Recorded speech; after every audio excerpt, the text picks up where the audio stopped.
Mutfağımızdan herkese tekrar merhaba. Bugün tüm sevdiklerimiz için oldukça doyurucu, mis kokulu, lezzetli, pratik diyebileceğim sofralarımızın baş tacı ezogelin çorbası tarifimiz birkaç püf noktalarıyla hazırladığımız ve sevdiklerinizi, ailenizi tam kıvamında ezogelin çorbası hazırlamak istiyorsanız deneyin derim.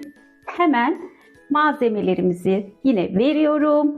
1 su bardağı kırmızı mercimeğimiz var. Yarım çay bardağı pirinç, yarım çay bardağı pilavlık bulgur, yarım fincan sıvı yağ, bir küçük soğanımız var arkadaşlar. Fakat benim soğanım büyük, görmüş olduğunuz gibi. Ben onu 3'e böleceğim. O şekilde kullanacağım. 1 yemek kaşığı silme unumuz var. 1 yemek kaşığı domates salçası, 4 diş samırsak, 1 yemek kaşığı tereyağı, 1 yemek kaşığı nane, 1 çay kaşığı karabiber, 1 çay kaşığı pul biber, 1 tatlı kaşığı silme tuz, servis için limon, artı kimyonumuz da var arkadaşlar. Kimyon isteğe bağlı kullanabilirsiniz. Ben biraz kullanacağım. Ön hazırlık olarak mercimeklerimi şöyle güzelce yıkadım arkadaşlar. Tenceremize alıyorum. Üzerine 1 yemek kaşığı kadar şöyle sıvı yağ ilave ettim. Yine lezzetli pişsin diyerekten hafif bir tuz ilave ediyorum. Ocağımızın altını yakıyorum ve 6 su bardağı su ilave ettim. Kaynamasını bekliyorum. Mercimeğimiz kaynadı. Hemen üzerinde oluşan köpükleri alıyorum. Ocağımızın altını da mum alevi kadar iyice kıstım arkadaşlar. Şu en son kalan köpükleri de alıyorum. 10 dakika pişmesini bekleyeceğim. Mercimeğimiz 10 dakikada orta derecede pişti arkadaşlar.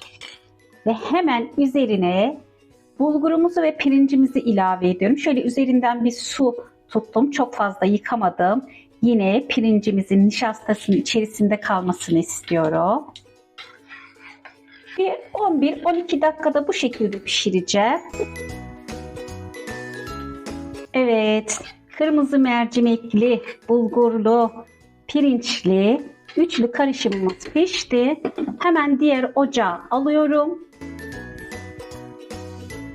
Kuru soğanlarımızı ince ince doğradım. Öncelikle kuru soğanlarımızı güzelce pembeleştiriyorum. 4 diş samırsağımız vardı. Şöyle bir dişini de soğanımızın içine ilave ediyorum aroma vermesi açısından. Diğerini daha sonra ilave edeceğiz. Kavurma işlemine devam ediyorum.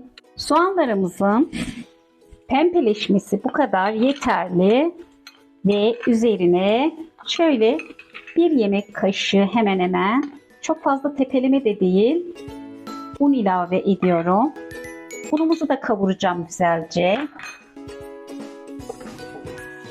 3 dakikaya yakında unumuzu kavurdum. Hemen üzerine salçamızı da ilave ediyorum, domates salçamızı.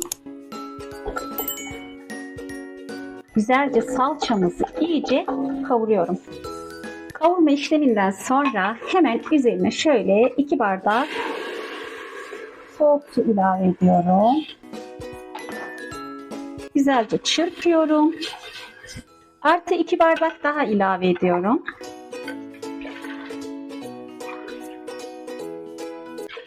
Ve kaynamasını bekliyorum. Kaynamış olan salçalı sosumuza diğer üçlü karışımımızı hemen ilave ediyorum.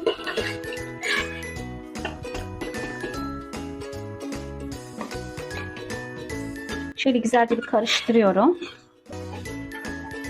Bir 5 dakika özdeşleşmesi için kaynamasını sağlayacağım.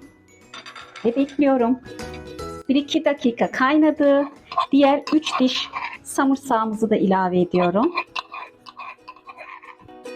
Lezzetlensin diye. 5-6 dakika kaynadı. Hemen diğer ocağımı yakıyorum. Tenceremizi diğer ocağa alacağım. Ve sos tavamızı alıyorum. Hemen içerisine biraz sıvı yağ, 1 yemek kaşığı tereyağımızı ilave ediyorum. Şöyle güzelce bir tereyağımız erisin. Tereyağımız eridi. Üzerine dolu dolu 1 yemek kaşığı nanemizi de aldım. Şöyle 1-2 dakika burada kavuracağım. Ve tenceremizi yine ön ocağa alıyorum. Ve hemen üzerine yakmış olduğumuz naneyi güzelce ilave ediyorum. En son aşamasında tuzunuzu damak tadınıza göre ayarlayabilirsiniz. Karabiberimizi, kimyonumuzu, pul biberimizi ve tuzu ilave ediyorum. Şöyle güzelce harmanladıktan sonra çorbamız servise hazır. Ocağımızın altını kapatıyorum. 1-2 dakikada dinlendirdikten sonra servis aşamasına geçiyorum. Ezogelin çorbamızı limonla servise aldım. Mercimek çorbası sevenler mercimek çorbasına da rakip olabilir diyorum. Ve kırmızı mercimeği, bulguru, pirinci, salçası, tereyağı, mis kokulu nanesi, samırsağı, baharatıyla damaklarda iz bırakın. Sizler bir kase ezogelin çorbamızı izlerken ben de buradan sevgi ve selamlarımı sunuyorum.